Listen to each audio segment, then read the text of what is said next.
Hello, everyone. Welcome to our virtual author talk for the United States of Cocktails.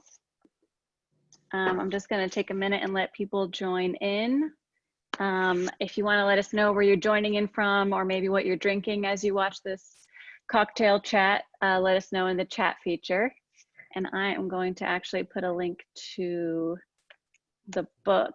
We've got that available at booklarder.com. If you guys want to take a look at that link in the chat. So yeah, tonight we're going to be talking to Brian Bartels for the United States of Cocktails, and he's going to be in conversation with Jeffrey Morgenthaler. And just a couple housekeeping things. Again, the link to the book is in the chat. If you guys got any questions about the talk or recommendations or any kind of fun questions you have during it, use the Q&A feature that's at the bottom so that we can see that pop up, and we'll get to those questions at the end. And I think that's all the housekeeping for me. So I'm gonna turn off my camera and pass it over to Jeffrey and Brian.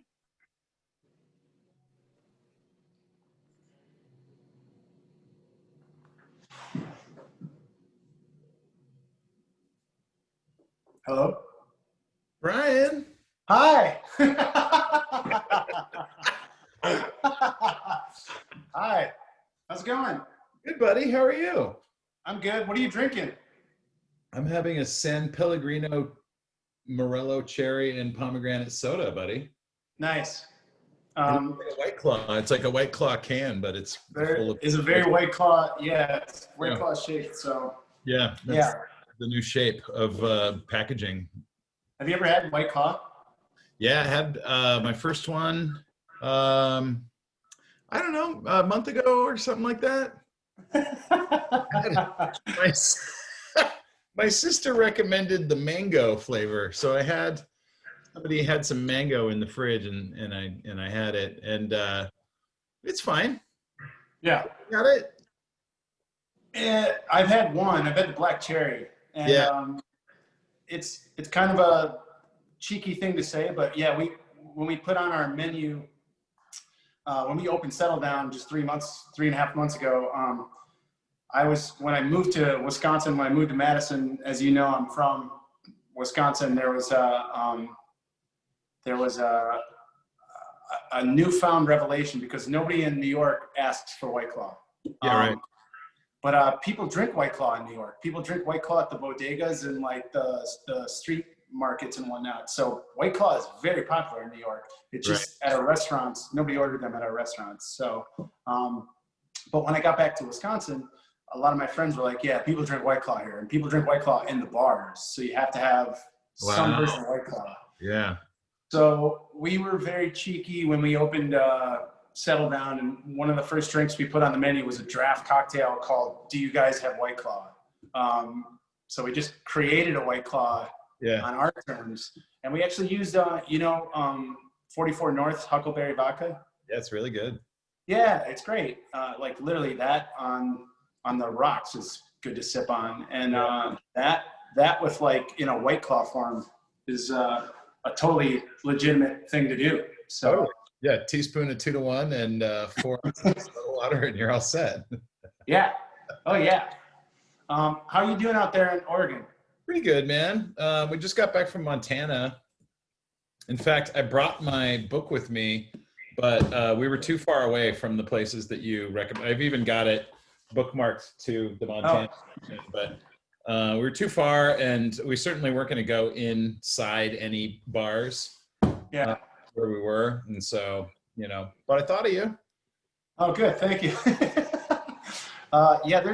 I drove, the last time I was in Montana, I drove through a blizzard to get to Great Falls to the Sip and Dip. Have you been to the Sip and Dip? No, but I looked it up on the recommendation of the book. I saw the pictures on like Google Maps. Yeah. Holy cow. It's special. Amazing. There's no other place like it. You want to tell everybody what the deal with the Sip and Dip is? Because it really is an aquatic themed. Yeah. So, it's located on the second floor of an old hotel that's been around forever. in downtown Great Falls, and Great Falls is 25,000 people. And it's really kind of like a major destination point. I read about it in the New York Times 2 years ago. Robert Simonson wrote an article about like regional drinking, and it got me really compelled to kind of consider Great Falls, Montana. Mm-hmm. And Piano Pat is 85 years old. She's been playing piano at the Sip and Dip for 57 years. And yes, and she shows up Wednesdays through Sundays and plays for 2 hours. She plays from 8 o'clock till 10 o'clock. And her only request usually is don't ask for Sweet Caroline, because everyone asks for Sweet Caroline, which is probably understandable. Playing 57 years, you don't want to play Sweet Caroline. I think you put that in the book too. I think you said don't ask for Sweet Caroline. Yeah. But what also is unique about that place, and you might appreciate this, there's Tiki Cocktails there. They're not the best Tiki Cocktails or like the most fresh juice kind of based Tiki Cocktails. They're definitely using prepackaged sour. They're sweet. They're really sugary. Mm-hmm. They'll give you a run for your hangover the next morning. But they feature these specialty Tiki cocktails. You know, there's a Blue Hawaiian, or their version of a Blue Hawaiian. There's a fishbowl cocktail, which is just a glorified Hawaiian version of Long Island iced tea. Yeah. And there's behind the bar a pool that is connected to the hotel, and there's mermaids that swim around the pool. They're unisex. They're not unisex, but like they're male and female mermaids that take shifts swimming in the pool and like look out into the pool at into the bar at people drinking in the bar and just kind of wave or blow kisses. And it's a special experience. Yeah. It looks amazing. Yeah, it's unique. Yeah, for sure. I love stuff like that. Great Falls is a great little town too. And Missoula, Montana, and Bozeman were beautiful places. I totally recommend them. Yeah, we were in Flathead Lake area, and it was just like incredible. Big Fork, that whole Polson, and all. It was amazing. Were you camping? No. Pretty much. We were sleeping. A friend of hers has a farm, and so we were out on the farm, just sleeping in teepees. She's got some land behind the house with like 3 teepees out there and a fire ring, and we just cooked over the fire and slept outside and showered outside. Nice. It was amazing.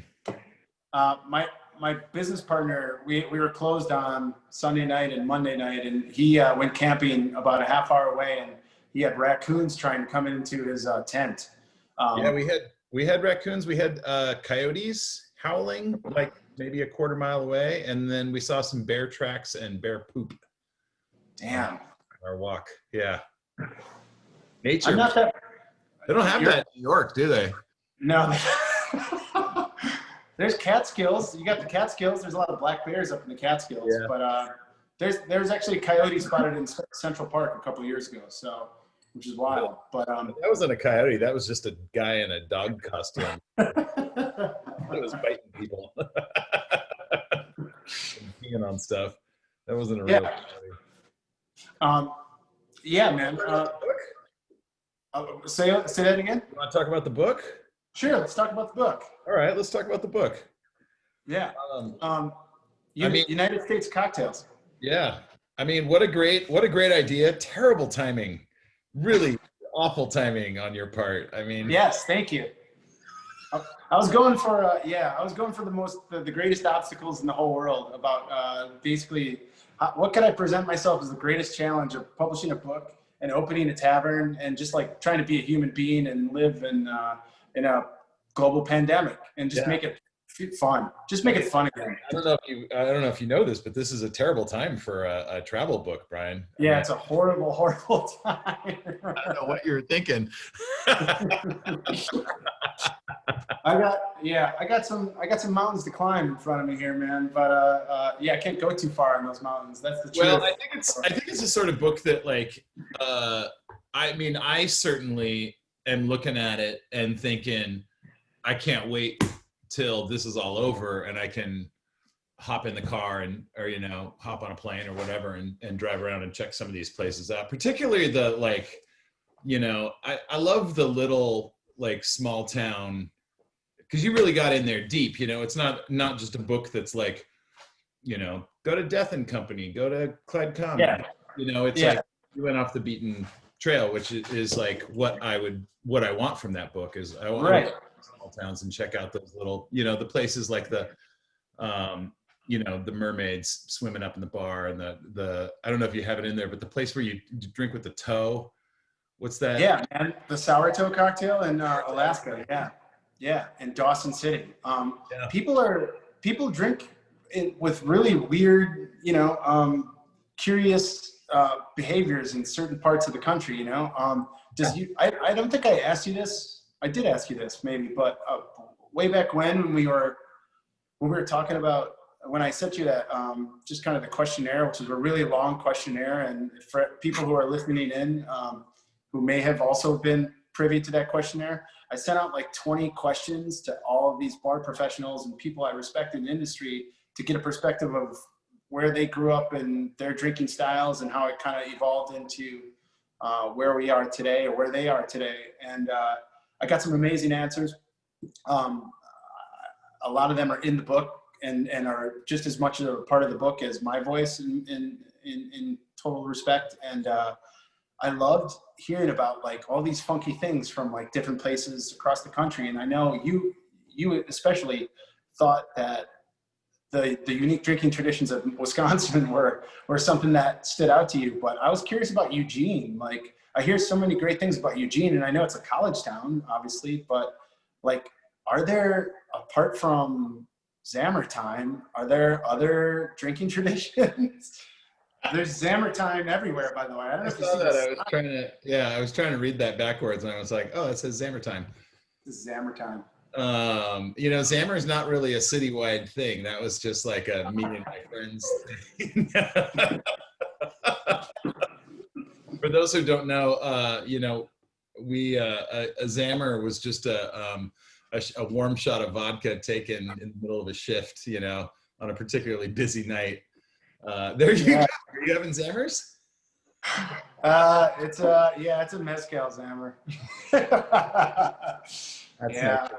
I couldn't do vodka. It's been a long week. It's been a long couple of weeks. I couldn't do vodka. Perfect time. Yeah. Flavorless. Just gets the job done and nothing else. Yeah. For those who are listening in, as to extend on what Jeffrey's just mentioned about what a Zammer is. The last time I saw Jeffrey, we did a Zammer. Clyde. Impressively, well, in Pepe. Oh, in Pepe. In Pepe. And impressively, I think you did 2, didn't you? And you said you hadn't like drank in like 4 weeks. And I was like, wait a minute, you just did 2 shots of vodka. And you did them like it was like water, and you didn't care, and there was like no influence or effect whatsoever. It might have been water, actually. Oh, good. Yeah. That's another great thing about doing the vodka Zammers is you can do them openly, and nobody can tell that it's not vodka. Oh man. I had this bartender friend who called them placebos, and when guests would try to buy him a shot behind the bar, he would do water in a shot glass with just a splash of Coke off the gun, so it looked like whiskey. Yep. And he'd toast and throw it back, but we don't have guns at Pepe or at Clyde, and so you got to do a vodka Zammer, which is often just water. That's good. That's funny you bring that up. Not having guns. We don't have guns. We never had guns at any of our restaurants in New York, and we don't have guns at Settle Down. And in an indirect way, have you felt like, and that's always been the case, right? At Clyde, you've never had guns at Clyde, right? They had guns before I started, and they took them out. I'm actually pro gun. I don't like not having guns. And for those who don't know what this, we're talking about soda guns that has, the little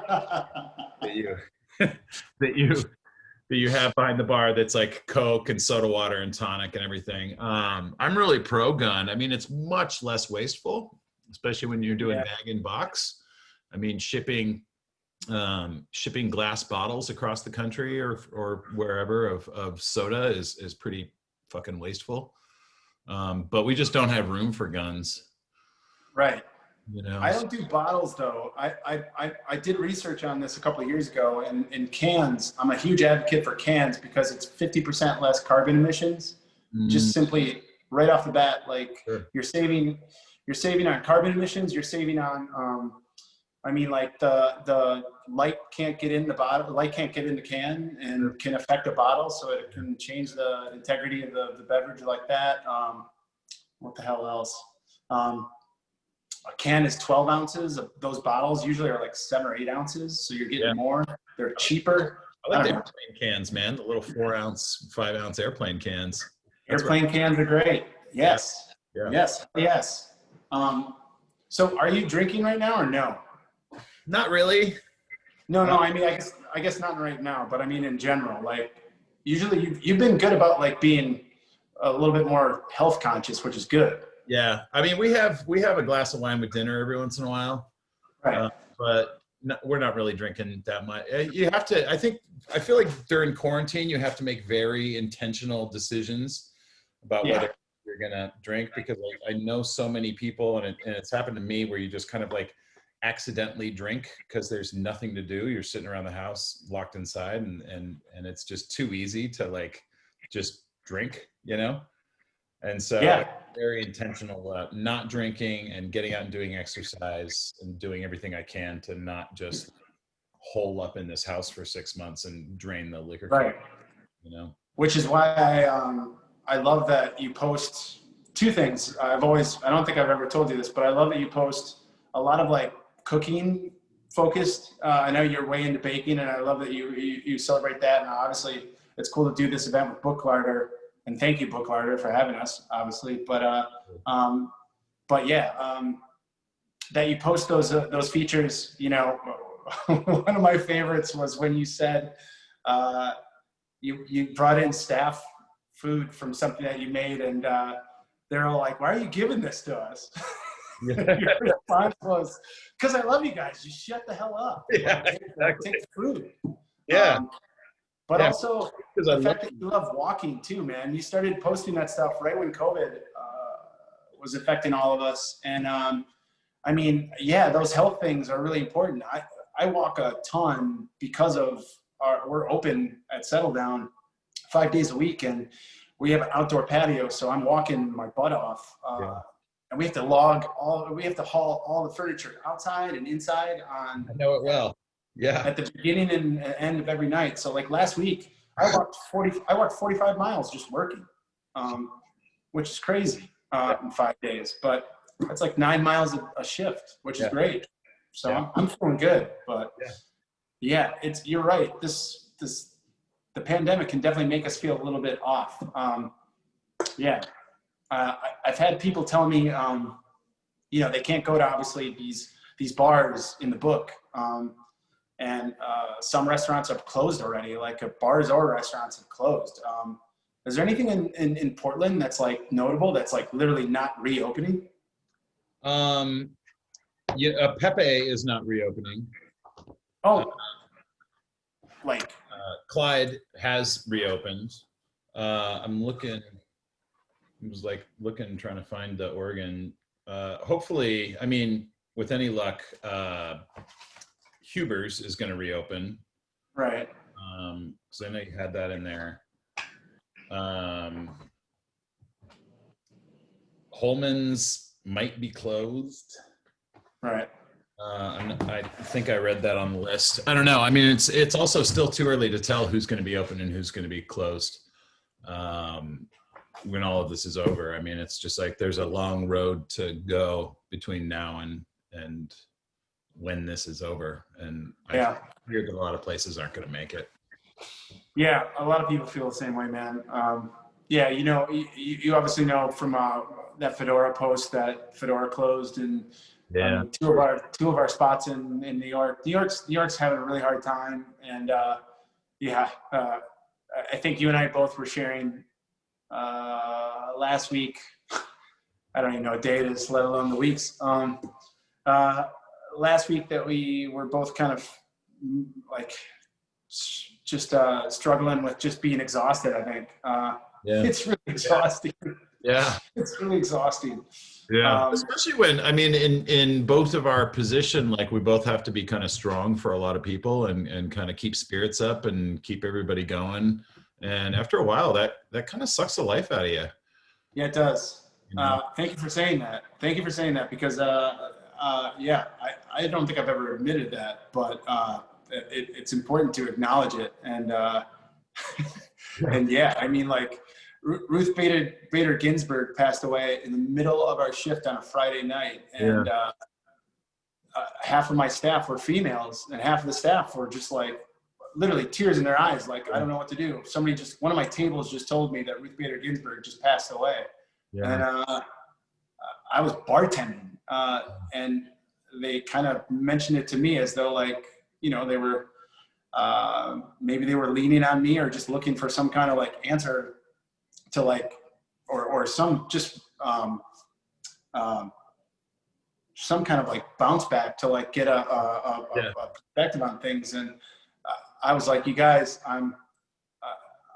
this is horrible news, but I can't accept the fact that, like, you know, we can't let this derail us. We can't let it like ruin like us. Like this is, it's too important to like, just like persevere. That's what she would want, is us to like literally think about persevering. So as much as I gave him like this coach pep talk in the middle of the shift, where, you know, I've never thought of myself as a basketball coach, but I've been around coaches enough where I was just like, holy shit, I just like said that in a short period of time, and they all seem to process it and make and feel better about the world just for like a little bit. Yeah. And I didn't say anything at the end. I was just like, you know, everyone's going to go process this in their own way. But the next morning I got up and the first thing I did was send everyone on staff an email saying, hey, you guys, thank you so much for literally just like enduring with what like that news would like. A lot of people are affected in the world right now, and a lot of people are suffering and in so many different ways. But you did a great job of just remembering that looking after people and being responsible for serving people and acknowledging that we are here to serve and make people forget about the world for just a little bit is like the biggest difference that we can make right now in the short term. So it was that was a doozy. Yeah, the hits just keep on coming.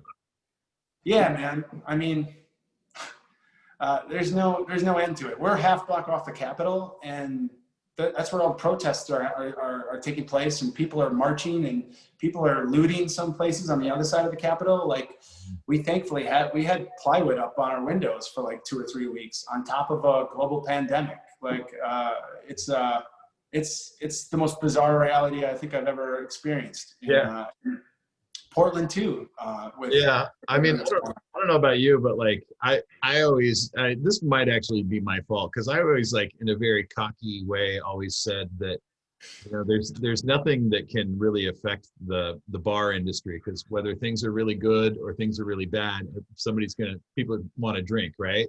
Right. I was always like really cocky about that. I was always like, yeah, there's just nothing that can take bars. It turns out there's one thing. Yeah. There's one thing. Predictable disease, airborne disease could take bars down, it turns out. I didn't think about that. You know, I just was thinking about the economy. I was like, hey, at least we're not in fucking real estate, right? You know, 2008, like I made a ton of money in 2008. Yeah, man. I mean, but fortunately, we're both book authors, so there's plenty of money in that. So, you know, that's the great thing about writing, is just how much money is in it. Like, I mean, this is one of 16 rooms in my house.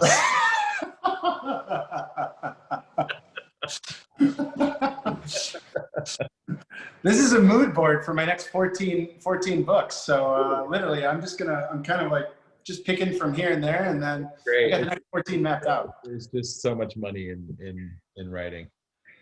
Yes, I'm comfortable. It's all good.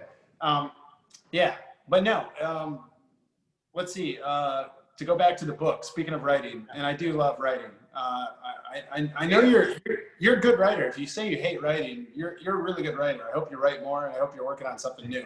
Yeah, I hate it. Yours. Are you working on something new?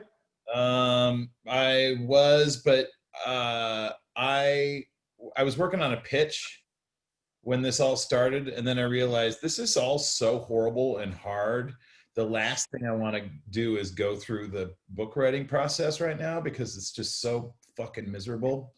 And I hate it so much that I just don't want to pile that on top of everything else. So like maybe after this is over, I'll throw out that pitch, but not right. I can't deal with that shit right now.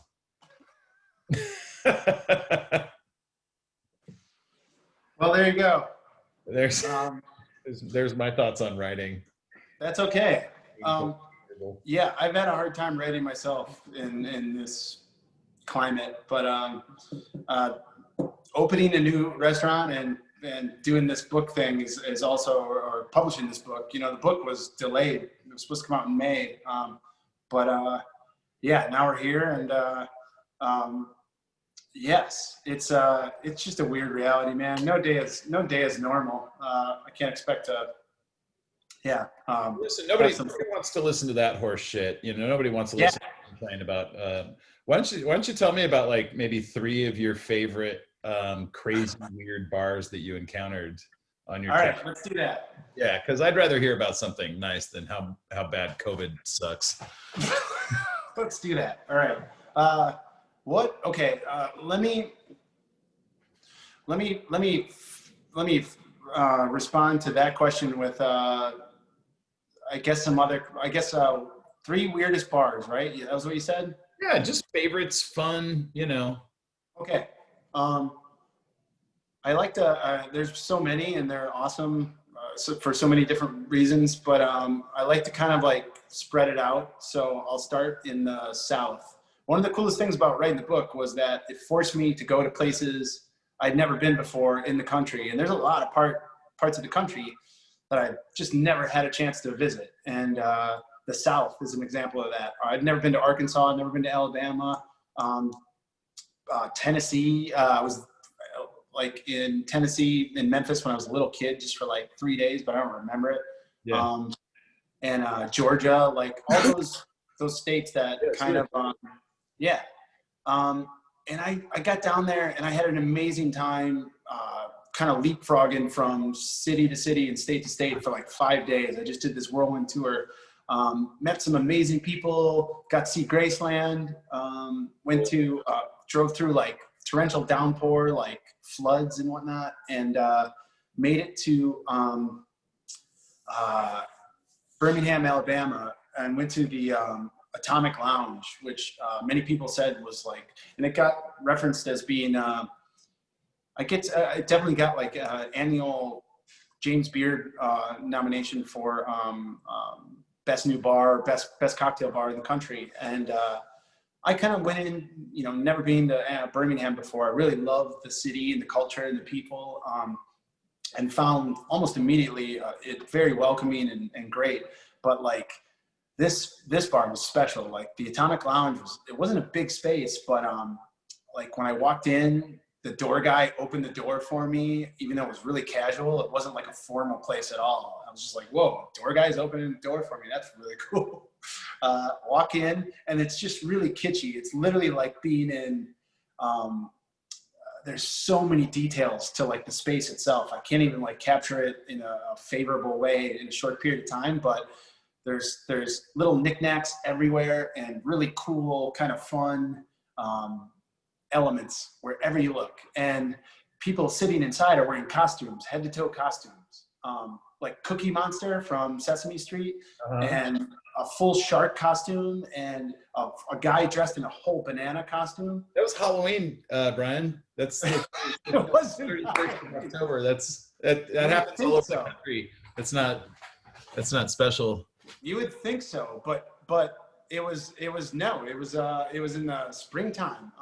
It was so fucking bizarre, and I loved the fact that like people were just casual and like drinking really good cocktails. with a staff that was very talented. They had everything, and the people there were so nice. When I met the owner, he and his wife, he told me when they got married in Vegas, everyone wore Elvis costumes, and that was their inspiration for coming back and making sure that like they kept that party going in the bar every night. I love it. Which is cool and totally unique. Yeah. So that was Birmingham, Alabama. I also loved, wacky, weird, wonderful, wild, awesome. I mean, Turf Club in San Diego. Have you ever been to Turf That place Club? is really fun. Oh my God, that place is amazing. Amazing. You get a steak? Food and beverage, like meeting each other in the best possible way. Did you cook a steak? Yeah. Oh yeah. Yeah. We were there with the Pernod Ricard team doing a tour, and wow, that was a special night. Richard Betts was like hanging out with us, and cooking steaks, and I'll never forget like being at the middle grill, right in the middle. And for those of you who don't know, Turf Club is this amazing kind of supper club in San Diego. There's no other place like it, where you order your own food, your protein or your vegetable skewer, and they bring it out to you raw, and you cook it but it's not a hibachi like at your table. It's essential. Everybody gets up and walks to the middle of the room. Yes. This fire that's like not really hot enough, you know. It's like kind of a. But it's the bars like red lit, like a David Lynch film, and you feel like there's something cool going on right when you walk in.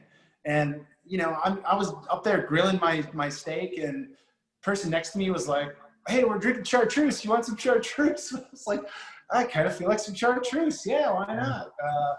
So it really is this like lived-in cozy vibe where everyone's a neighbor, and you just kind of like feel there's a really good energy to that place. And I've only been there once, but wow, I'll never forget that place. It's really special.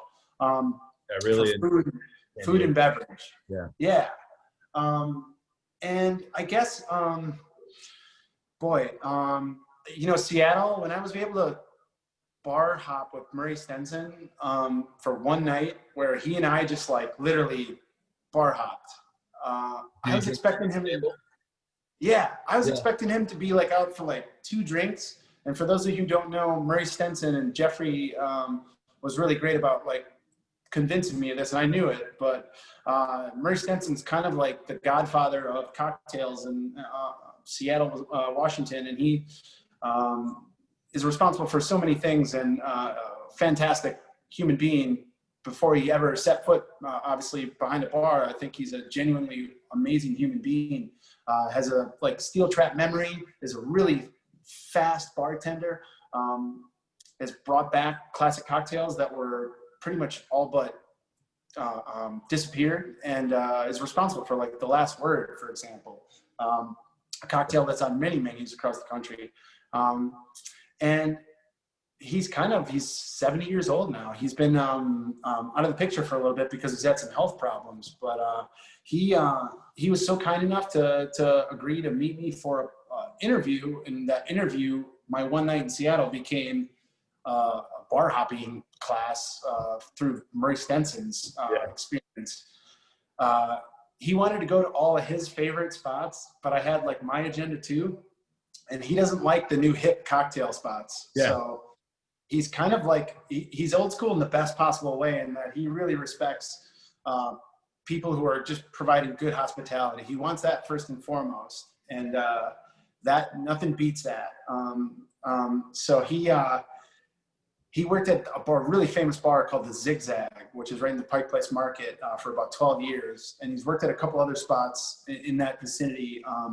But right now he's not working, as many people are not. And he was kind enough to, when there was pre-COVID, give me a little tour of Seattle. But we had an amazing time, and literally from bar to bar, everywhere we went, everyone that worked at whatever bar we were at were treating it like it was the Pope, and he was church hopping. And he was literally like, he was making people shake. Like one of the people waited on us was shaking because she was just like so nervous to wait on Murray Stenson. Which is so weird because Murray's the nicest possible guy you could ever have in your bar. Like if you had a bar full of Murray Stensons, you'd be in great shape. You'd also be very rich. Yes, very much so. And I drank Lafroig Scotch with him, which I've never done in my life. I've never ordered Lafroig as like hey, I'm gonna have some Lafroig. Why not? And he said to the server, I'll never forget this. Asked her if she's ever had Lafroig, and he's like, I'm feeling like Lafroig. I drink Lafroig. And I go, oh, okay, great. Maybe I'll have some. And he turned to the server and he goes, have you ever had Lafroig? And she goes, no, I haven't. And he goes, well, you've never been divorced then, have you? I'll have some Lafroig. Yeah. Classic Murray. Yeah. Beautiful. It's just that great bartender. Like the thing I always love about Murray is just like, he's got that great bartender repartee, like that old, he's just got, it's just all zingers, like the minute you walk in his bar, he walks into your bar, it's just like, it starts with like, looks like they'll let anyone in here, won't they? And then, well, it looks like they'll let anyone work here. And then it just goes on from there. It's just like, I love that. Just, my first year tending bar was like an old man bar, and it was just like all chops. I mean, from the minute you got there until closing, it was just like you had to be, and if you couldn't hang with the fucking zingers, then they didn't want you around, right? Like, they got you out of there. That's right. Get out of there. Yeah, don't let the door hit you on the way out, because we're here to throw out some zingers. And so, like, that's like my favorite things about bartending, and like old bartenders like that is just like, shit talking the entire night, just zing, zing, zing. I mean, yeah, he's pretty special. And yeah, the fact that he could remember people's orders from years ago, or that's weird. Yeah, that's just weird. That's very strange. Are you pretty good with that? Do you have like a good recall of people's drinks? No, not at all. I mean, I was back in the day when it was like, when there were like 4 drinks, and it's like, you were either like a gin and tonic guy or like a scotch and soda guy, or, like there were like, there were just like 4 things. And so you're just like, hey, Rob Roy, whatever. Now there's just like a million drinks out there. I can't keep all this shit straight. Is there a drink you would like to see disappear? Like back in the day, everybody had their one drink that they drink. Now people go to a cocktail bar and they have like 15 different cocktails. Like, I can't remember that shit. I can't remember what you had 4 years ago. I'm not smart enough for that. Murray can, but I can't. I just found out, I asked I haven't lived in Wisconsin in 15 years. One of my bartenders last night, because we're about to change into the fall menu, I was like, do people in Madison, like, do they like, because we have like 12 cocktails on our menu. And I go, are they gonna be cool? Like, if I take a couple of these like really like well-ordered cocktails off the menu. And he was like, nobody likes change. Nobody likes change. You got to keep if you take that off the menu, like I've worked at places where people like won't come back if you take it off the menu. It's like, are you serious? Like, you got to change the menu once in a while, right? Like, yeah, you don't take your most popular drinks off, Brian. That's rule number 1. Well, apparently they're all popular because like I did like the analysis of like what's moving and what's not moving, and they're all like relatively close right there. Yeah. We sell a ton of cocktails here, Jesus, which is good. It's a good problem to have. But I was going to tell you, speaking of Wisconsin, my friend Matthias just sent me an article and taught me about the Brandy Slush. I've never heard of it. Really? Apparently, where's Brandy Slush? It's like an old lady Wisconsin thing. You mix brandy, I think sugar, and like orange juice or lemonade, and you put it in the freezer. And then you take an ice cream scoop and you scoop it out and you put it in a glass and you pour 7-Up over the top of it. Oh my God. Oh God. It sounds and you just have a tub of it in your freezer And when you want a brandy slush, you just scoop out a scoop and then put it in a glass with some 7-Up, and it's like slushy. They'll do. I mean, we have very peculiar habits. Oh, there's tea in it. There's tea. There's 7-Up and green tea. Yeah. Yeah. Someone told me about the grape knee-high the other day, and I was like, "What?" Cocktail or soda? Have you ever heard of a knee-high cocktail? The cocktail or not the soda? Yeah, like the grape knee. Yeah, it's literally like a vodka version of. Oh no, I'm sorry, Chambord, vodka, and lemon juice. Like, yeah, very popular with grandparents, obviously. Yeah. I think a lot of people don't realize that, like, back in the day, up until probably 10 years ago, like, most new cocktails were, if you wanted to come up with a new cocktail, it was based on some sort of like soda that you had or some sort of candy bar, right? Like, I remember when I was like in the clubs and stuff, and people would be like, "Hey, try this." What is it? Well, it tastes like a Snickers bar. Like, oh, okay. And you're like, sure. It's like Frangelico, Bailey's, and like a little bit of Kahlua. You're like, oh yeah, it kind of tastes like a Snickers bar. Or like Chambord was the perfect one, right? Because like everybody, remember like 20 years ago, everybody was like, you should check out my PB&J cocktail, right? Like, I haven't seen Chambord in a while, but yeah, now that I'm back in the Midwest, Chambord. Yeah, Chambord's definitely here. It's good. Chambord's around. Yeah. You don't have do you guys have that like peanut butter whiskey that you're doing? It's so funny that you mention it, because I just got my friends at Buffalo Trace. So the lady that I'm dating is her birthday's on Sunday, and she wanted a piñata, which is located behind here. I don't know if you can see it. But so I called up Sazerac, and I was like, "Hey, can I just get some mini bottles for this piñata? And the sillier the better." And so they brought me a bunch of this sheepdog. Oh, nice. I've never had peanut butter whiskey. Maybe I'll just have it here on camera for the first time. It's unique. It's for sure unique. Yeah. Some of it is not as bad as you think. Yeah. Oh, there it is.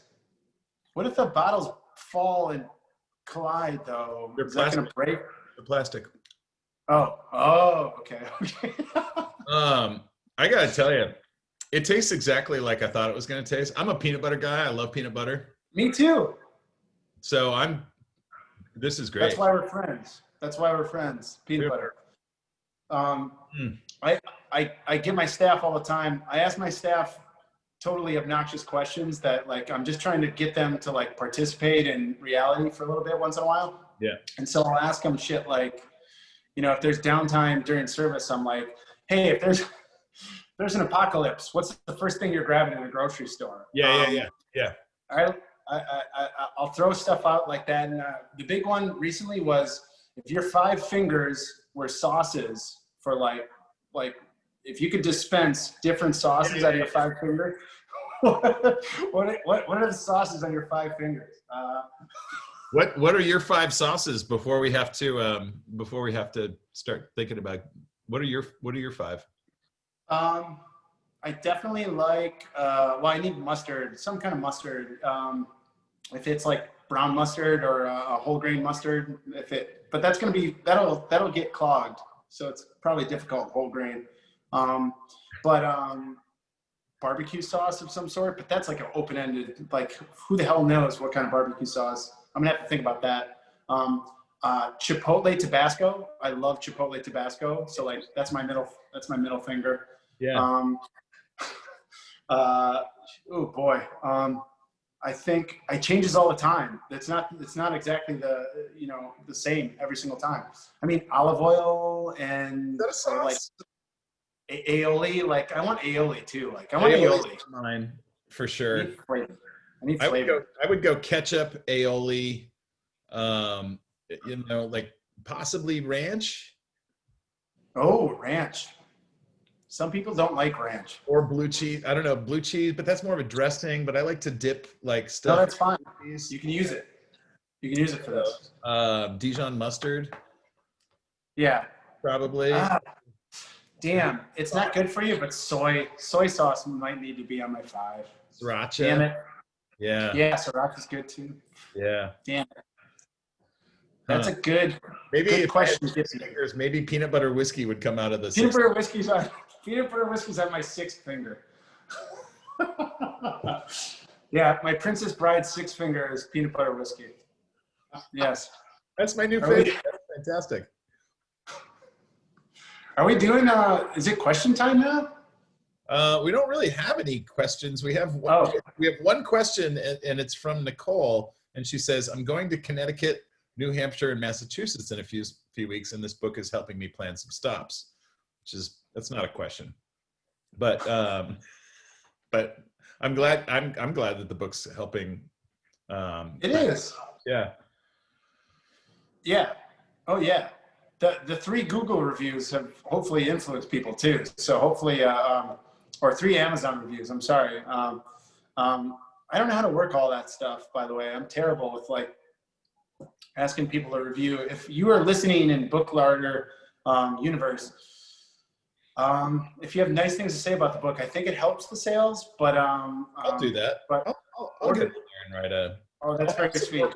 I'll tell you what. I'll have some more peanut butter whiskey this weekend. But you have to, if you buy the book, please buy it through independent booksellers like Book Larder, and, respectfully, acknowledge the larger book demonstrators or participants. But I prefer that everybody orders at independent booksellers, because we need those bookstores and those booksellers more than anybody realizes probably right now. Yeah, we need them as much as we need independent restaurants and bars. We need. Yeah.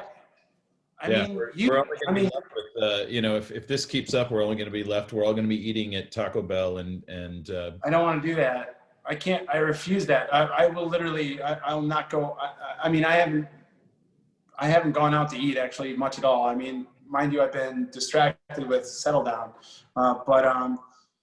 yeah, I'm not going to do that. I refuse to be in the drive-through at a chain restaurant, drive-through, go to fast food place. It's not real to me. Taco Bell fire sauce is not one of your 5 sauces then, I take it. Or horsey sauce from Arby's? No, it's not. No. Although we just came up with our horsey sauce at Settle Down last week. I was very proud. Yeah, you got to do that homemade. You're liking that peanut butter whiskey, aren't you? I'm like almost halfway done with it. It's delicious. I know. Zammer time. Speaking of peanut butter, yes, I encourage you to try Herradura Reposado. I know you've tried it before. That's a obscene thing to start with, but if you smell Herradura Reposado, it literally smells like peanut butter. I swear to God, it smells like peanut butter. Oh my God. I don't keep many bottles at my house, but if you have any Herradura Reposado in that piñata, crack it out, open it up, and smell it, because I guarantee it smells like peanut butter. I don't. Yeah. Don't doubt it. Yeah. It's okay. Somebody wants to know if either of us have had Screwball whiskey. We have it at our bar downstairs, Settle Down right now. Yes. One of my good friends is a liquor rep, who's an amazing liquor rep in Madison, Wisconsin, and I support him as often and always. I will always support him. Yeah, he has Screwball whiskey in his portfolio, and I actually really like it. But I'll say this: it's hard to use as a mixer sometimes. It's great to drink, great to sip on, great to shoot if you want to shoot it. It's kind of an animal to mix. So, Chambord, man, PB&J shots. I don't know if those are in the book, but yeah. What's your favorite liqueur? What is your favorite liqueur to work with? Yes. Second edition, maybe there's a PB&J shot in there. Just think, Yeah, there's no PB&J. Yeah, I know. Second edition, that'd be a good call. Do you have a liqueur that you're just like, it has to always be on my back bar? Yeah, I mean, there's the standards, you know. Probably my very favorite, not to mix with, but just to drink, is Bailey's Irish Cream. Oh wow, really? Nice. Wow. I love it. I'm not shocked. I'm just kind of, yeah, that's awesome. I absolutely love it. It's the greatest beverage ever made. Wow. Okay. Well, we should probably wrap up soon because I know we only have like an hour. Yes. You know, but the United States of Cocktails, Brian, Yep. Congratulations. It's an Thank you amazing. so much. Yeah. Your voice is on the back. Your voice is inside. I know. I love yeah. that. I love having my name on the back cover. Yes. It was awesome. It was awesome to write. It was awesome to live. It was weird to publish it in the middle of the pandemic. Definitely. But I'm super grateful to experience and share all this with everybody across the country. And dude, your contribution, your voice, and your influence expands so much more beyond just the book itself. But I'm so grateful to have you involved in not only this book, but both of my books, actually. So I can't thank you enough. We're in a weird time. You know? Yeah. When you do book 3, I want to be in there. PB&J shot recipe. Well, yeah, it's actually, you just spoiled it, but it's peanut butter cocktails. So, yes. yes. Peanut butter cocktails for everyone. Oh yes. my God, what a great book. Oh my gosh. It's fantastic. What is your favorite peanut butter, just out of curiosity? I'm now a Justin's peanut butter, both creamy but I grew up on Skippy. Yeah. You know, my dad was a Skippy guy, but I think that's probably because it's the highest in sugar. In college, I was a Jif guy, but now I'm a Justin's guy. It's kind of the healthiest. It's got the least amount of sugar and least amount of sodium and saturated fat. So that's important to me these days as I got older. Justin's is real good.